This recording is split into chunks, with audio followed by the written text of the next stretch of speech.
Welcome. Thanks for joining us on this gray February Thursday. Thank you for having us. Thank you. You Thank you bet. so much.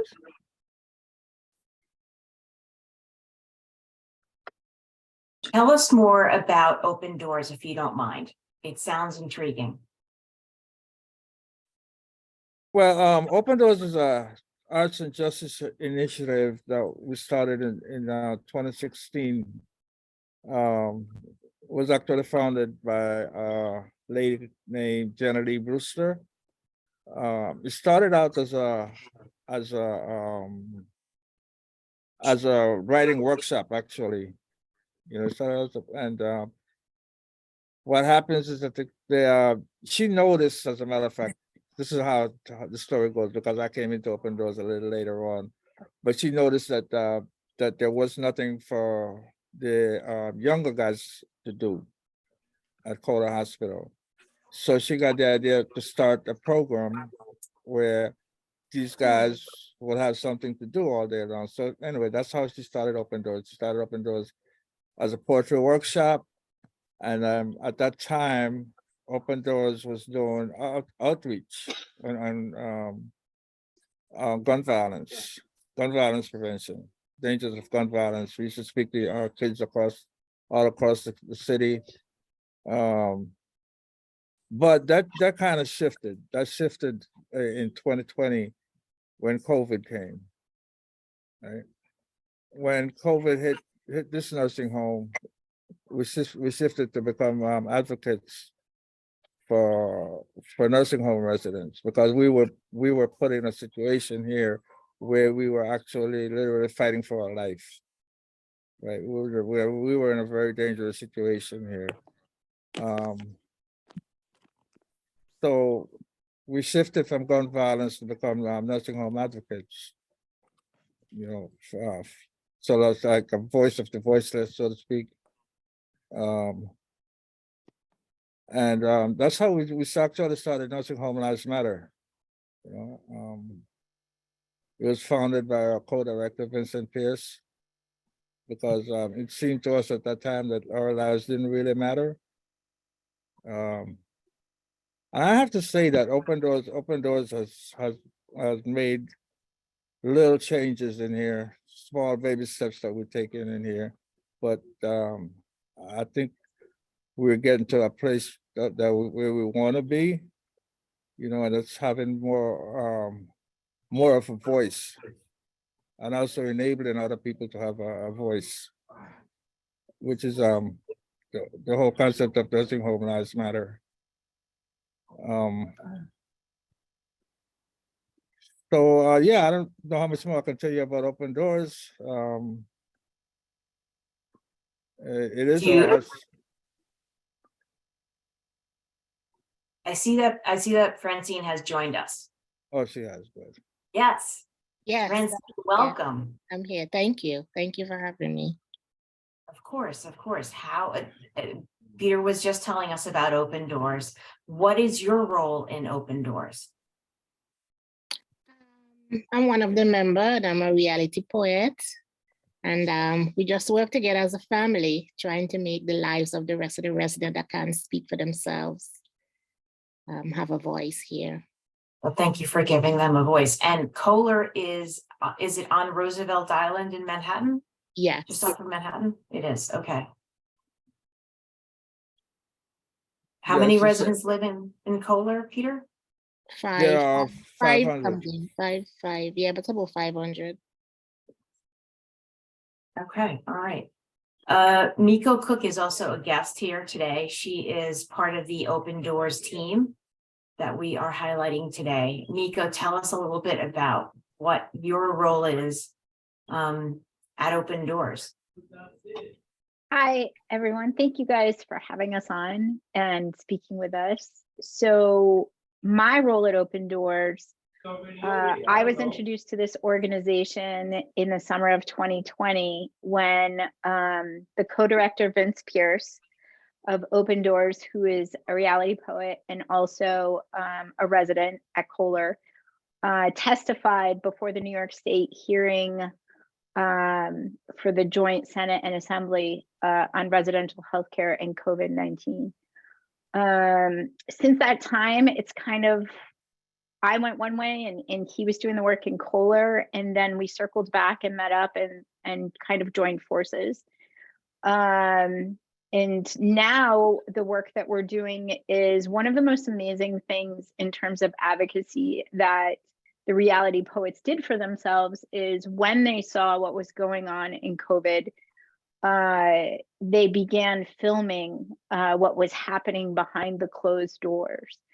And as they are a group of artists, one of the reality poets, a man named Jay Molina, decided that he was going to turn that into a film. Well, that process has come full circle to where they have a documentary film that is called Fire Through Dry Grass, and it is entering into the film festival circuit this year and will be broadcast on PBS later this year or early 2024. And so the idea was, at the time, you know, Vince founded the initiative Nursing Home Lives Matter, inspired by the Black Lives Matter movement that was happening during COVID, that was really fired up. And also seeing that there was a huge disconnect. And so what we're trying to do is take the energy of the Nursing Home Lives Matter and build it into a movement that can support this documentary film when it comes out. So the idea being, you go to the documentary film and you see what happened, like literally happened from behind those closed doors from the people who lived it. And you say, well, this can't happen. How can I be a part of it? Great news. There's the Nursing Home Lives Matter movement that everyone can get involved in. So my job is just kind of bridging the gap between the artists and the work and the long-term care community to really kind of create this fertile soil for change to happen. Wow. That's a beautiful way of putting it. Well, thank you. My title is actually Movement Gardener for that very reason. I noticed that in your signature. It's a very cool way and a very organic way to describe your role. Yeah, we see the film as like a sprout that you have to, you know, but it's just one part of the whole initiative, right? The initiative is the garden, and the poets bring so much heart and passion and art. And really what our goal is right now is, how do we find other residents who can participate and be in the conversation? How can their voices be amplified? How can they connect to that artist within themselves to tell their story? Because the stories are so important. Do you find, Peter and Francine, that by writing and by creating verse, that it not only helps your soul, but it's helping you, guide you through your daily interactions, your lives at Kohler? By writing verse, sharing it? Yes, definitely, most definitely. This is our little unit we have. Is like a family, is a extended family, and we come together. I can call Pete if I'm having a problem. I can call and talk to him or any of the members there. I can reach out to them, and when we have a group, we come together and we say what's bothering us and how we can make it better. So it's just like, you know, you're missing your family, but I know I have this family I can count on. And do you have a strong resident council? I would imagine that you do. Oh yes, I'm the president of that resident council. Okay. And we do, and they do turnout because I get behind them, and I said, tomorrow is council, make sure you're there. How often do you meet? You have once per month. Okay. Yeah, once per month we meet, and then we do have a town hall as well that our CEO conducts. So we can come together in those two meetings and have our voices heard. Okay. All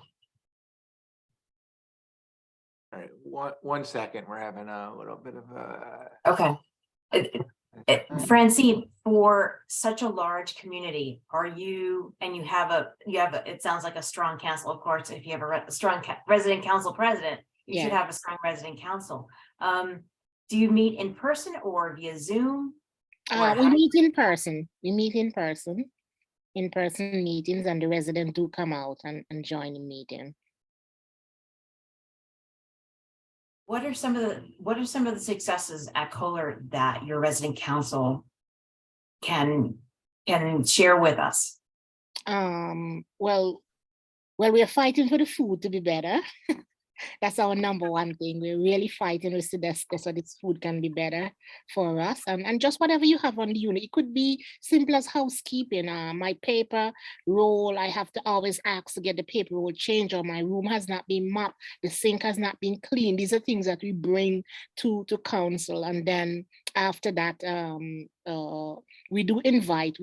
Our meeting is invitation only. Before, we used to have all the white coats there. So we took a different approach. We wanted the resident to really speak out and not to be afraid. So we only invite nursing if we need them to come, or housekeeping, the person that is in charge of housekeeping, or somebody that is in charge of whatever department that the person has given us. If, for instance, if I get a bunch of questions, my next meeting, those people have to come. The CEO is invited to all our meetings because he's able to answer a lot of the questions, and what he can't manage, we do invite the others to come along so that they can meet the needs of the resident and answer the question for them. That's fascinating. So your CEO is present and willing Yes. to interact with the resident community. Oh, That's yeah. great. Yes, he's very active in our resident council. Very. That is excellent. Gloria, do you have any questions of our guests? I don't at this time. Thank you. You don't. All right. Okay. Miko, tell us more about what Open Doors, now that the world is opening up a little bit, we haven't lost COVID, we're just learning to live with it. Yeah. What do you have to look forward to via Open Doors for the spring, summer in 2023? In terms of what the organization is looking forward towards? Yeah. Well, there's big plans. So this film is going to come out, which is super exciting, and it's going to change a lot. I think where a lot of stuff happened behind closed doors, now there's going to be a lot of story sharing out in public. I think, but more exciting than that, I think, is that right now the reality poets and Francine and her resident council are trying to craft with the CEO, his name is Stephen Catullo, a new relationship between the residents and the administration that didn't exist before. So a lot of that has to do with the power of the film, right? Because there is a reconciliation that needs to happen. And so using what came before and rising out of the ash of that, there's a collaborative spirit now that's like, let's do better. Let's build the Kohler that we all are proud to call home, whether you work here or live here or govern here or whatever. And so I think that is the most exciting thing as the year goes forward. And you start at the facility that you're in. So really the work is trying to involve more of the Kohler residents to be part of this initiative. And I would love to see in the spring and summer getting out and physically finding other residents and other facilities in the New York City area. Because I think one of the biggest issues for advocacy within nursing homes is the communication devices, right? Like there might not be Wi-Fi, there might not be devices. People don't always know how to use them. And I think we have to really go back to a in-person situation as best as we can now that COVID's not banging down our door like it was. Yes. That makes it, and that I'm eternally grateful for. I see there's a question in the chat. Gloria Boyd is asking, do you also have a resident council in addition to your strong, a family council, forgive me, in addition to your strong resident council? Yes, we do. Our family council meets, I think is on a Sunday. It's on a Sunday with the families and the residents, and we do provide a little snack for them. Also, that comes in to have the meetings done. And now we do have a Miko, what is that called again?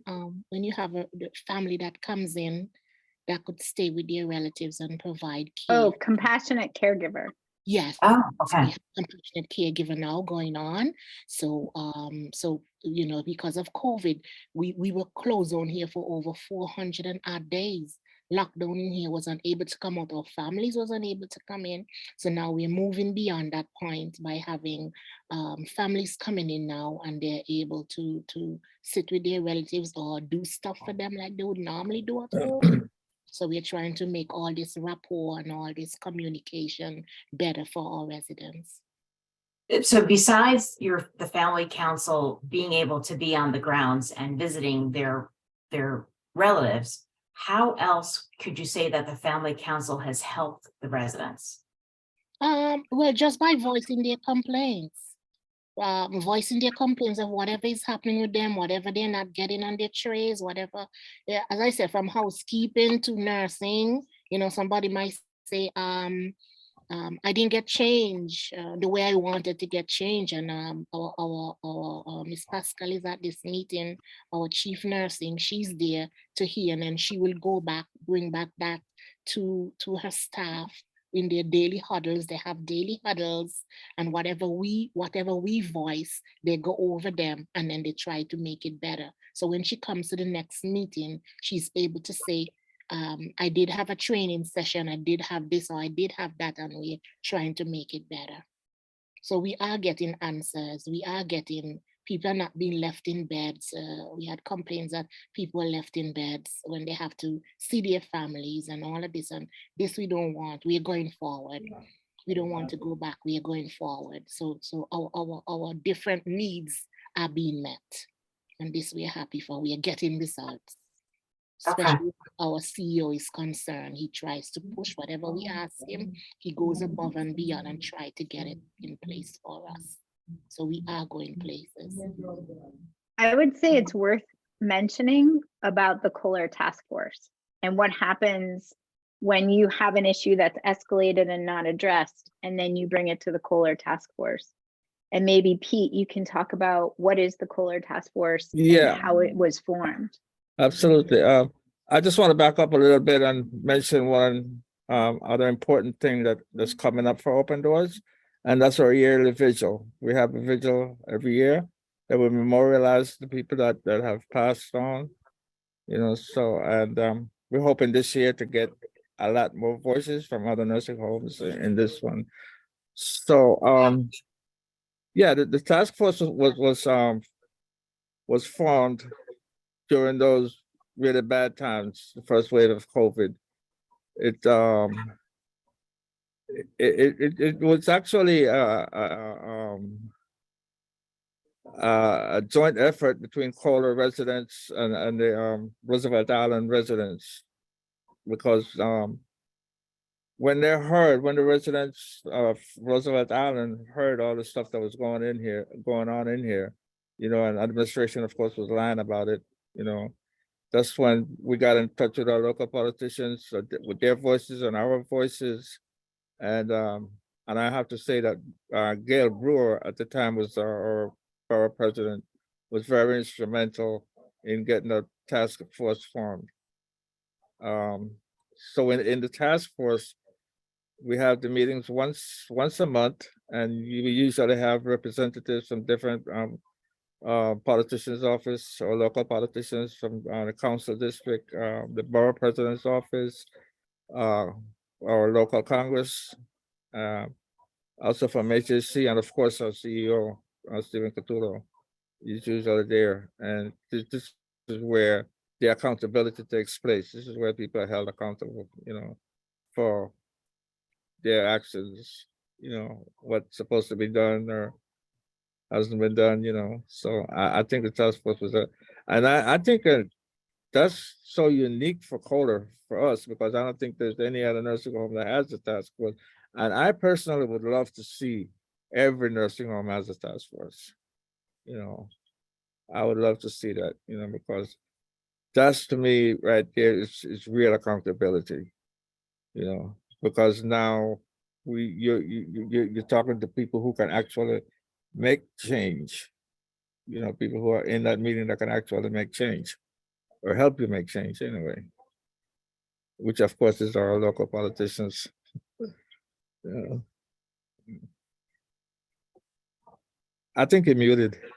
Yeah, I completely forgot that classic Zoom mistake. I think that's a novel idea, especially when you can get legislators involved.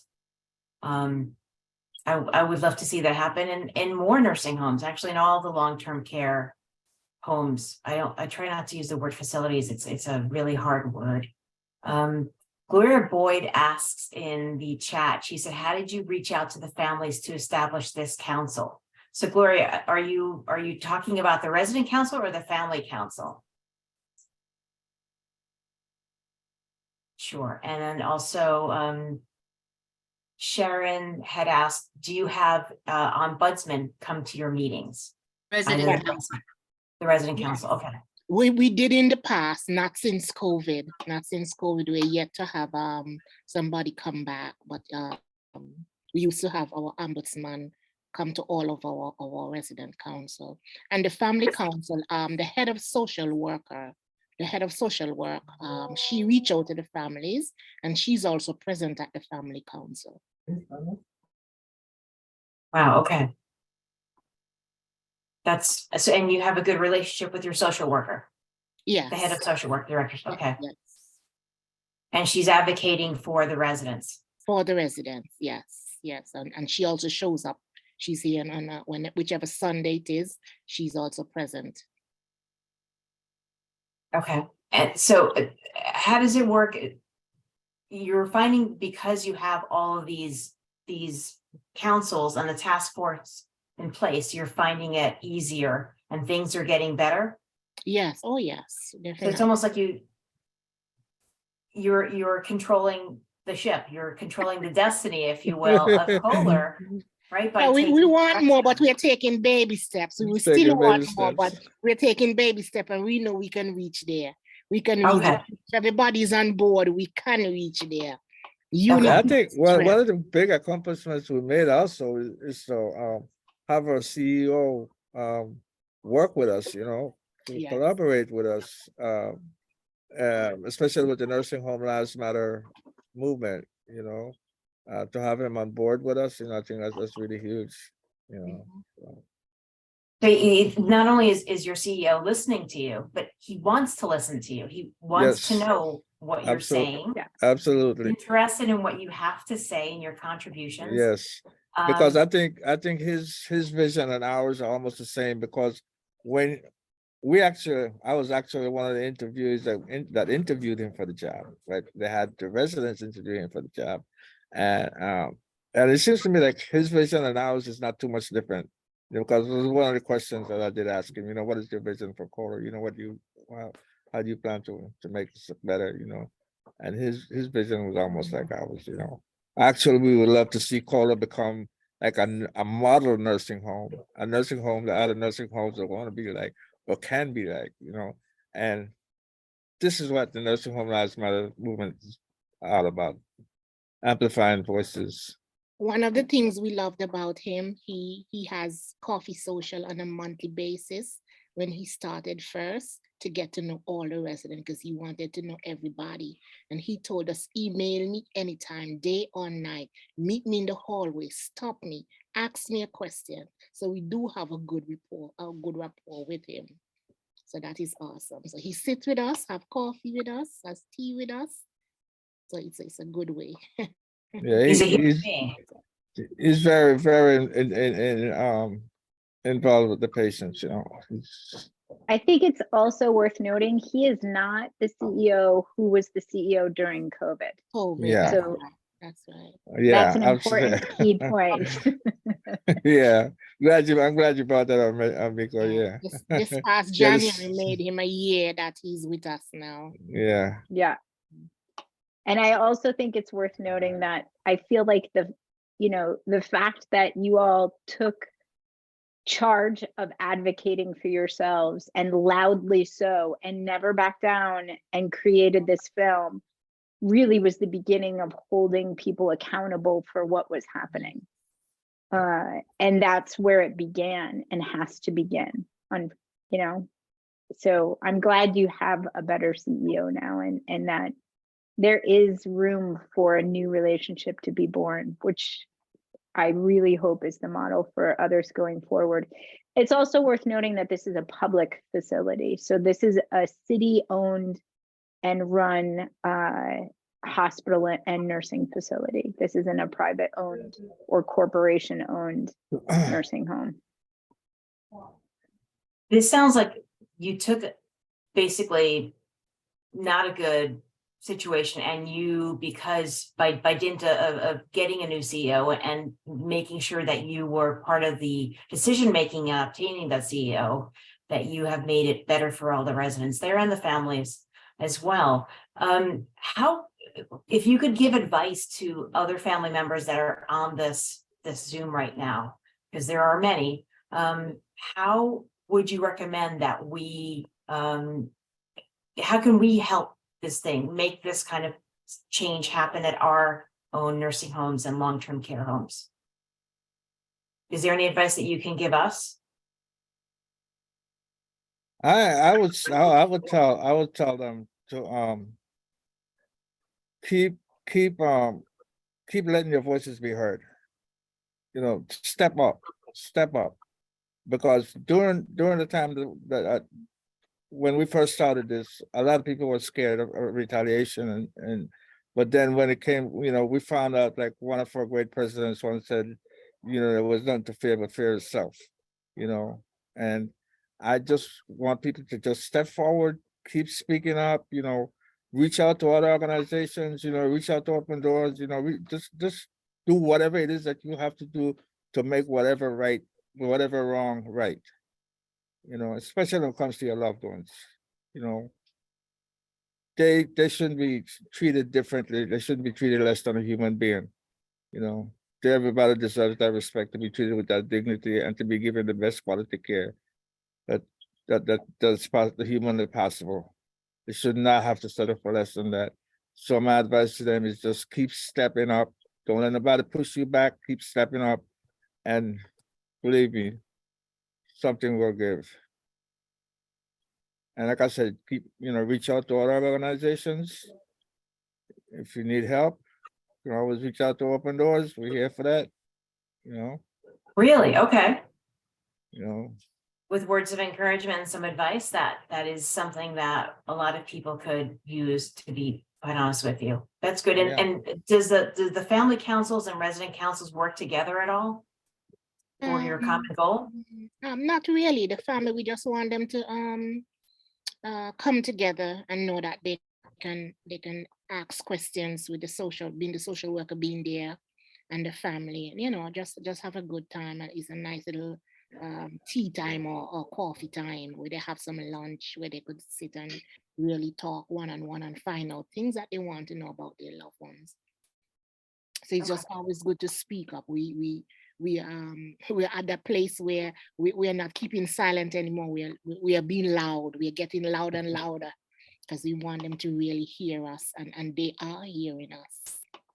All right. As long as you believe in that and you see the effects of that, it must be true. And I'm proud for you for your endeavor and your efforts. Peter, you had mentioned the vigil before. When is the vigil again, if you don't mind? Tell us more about it. The vigil will be held on March 13th. Okay. It's something that we do every year. The original one was done during the first wave of COVID. It was a light bombing vigil, actually. And but this year, like I said, we want to be more inclusive, try to get as many other patients from other nursing homes involved in this, where they can memorialize their loved ones too. They can just send us a name and a couple of lines that they might want to be read, because actually we can't have time for everybody to speak, it'll take all day. So yeah, we encourage them to do that. I will be there, and I see that it's virtual, thank goodness. Yeah, it's I- virtual. It's virtual. Thank you. I would like to visit Roosevelt Island at some point, but in March, maybe not so much. More like Yeah, towards the I don't blame So you. welcome. We're looking forward to see you. Yes, I would please, love yes. to. I've always wanted, Yeah, I'm it's, on the F train, so I see that every day. Beautiful oh island. yeah, Whenever I get on the train. awesome. So yeah, just let us know. Hit us up when you want to come over. We'll give you a tour. I would be happy to, seriously. Yeah. And thank you for putting that up in the chat, Eric. And Miko, for the Nursing Home Lives Matter Vigil, and also just the links for open doors, and just to open up people's eyes. Nursing homes are not just about elderly people and veterans. There are also disabled people, there are mentally challenged people. It's a huge community, and thank you for making the umbrella especially wide to fit all those communities underneath it. We're pleased to have you on today. And it's good, and it's exciting to hear that there are other things happening in the nursing home world besides just elderly people and veterans. Yeah, there's a young people too. We have a lot of young people here Yeah, too. Well, looking at you two, yes, I would imagine so. yeah. Nursing homes are not like mostly for the elderly anymore. It's some multi-generational now. Mhm. And that's how Open Doors was started, because the younger guys didn't want to participate in the bingo games and all that. Just So- one last question for you. You know, you had mentioned the nutrition, that you're trying to improve the quality of the food. Does Kohler have a kitchen, or do you have a cook chill system? Yeah, that's what we are cook chill thing. Our food is supplied by Sedesco. And we're trying, because I told them, I invited the bigger heads at the meeting we had in December, and we told them, you're world renowned. Why you give us this crappy food? Yeah. So we want changes. Give us some of the good stuff. You serve a 5-star hotel, serve us good food. We want good food for everybody. I told them, when you're not feeling well, the only thing you want is a nice bowl of soup, something nice to eat to make you feel good. So we want better quality food for us. I agree. And I agree with you in that. I think that kitchens can be retrofitted to accommodate fresh food preparation. Yes. The chill cook system has been around for the last 20 or 30 years, and it's time to Yeah. inject nutrition back into food. Right. They used to cook the food on the premises, it used to be cooked. And they shifted to this Sodexo, so we'd love to see that come back there. Maybe it's something we can work on. We can make some noise. We can make some noise on Miko. I would love to hear more about this, and I'm definitely going to be in touch with you in regards, not just to the vigil, but just to find out how you can get past this cook chill system. I don't see any more questions in the chat. Does anyone else have any questions? Gloria, do you have anything you'd like to say? No, except thank you so much for all that you're doing. This was a great session, very informative, and I hope that will inspire a lot of other residents and families to hop on and speak up. Absolutely. Thank you. Thank you for giving us the space to talk about it. This is awesome. And thanks for joining us and showing us that change can happen. It's possible. yeah. You just have to persevere. Yes. That's right. It's possible. Push, That's right. push, push. That's right. Make good trouble, right, Pete? Absolutely. Good trouble, good trouble. Good Good trouble. trouble. Get into good trouble. Always. And write poetry. That's the other thing. Keep writing. Keep singing.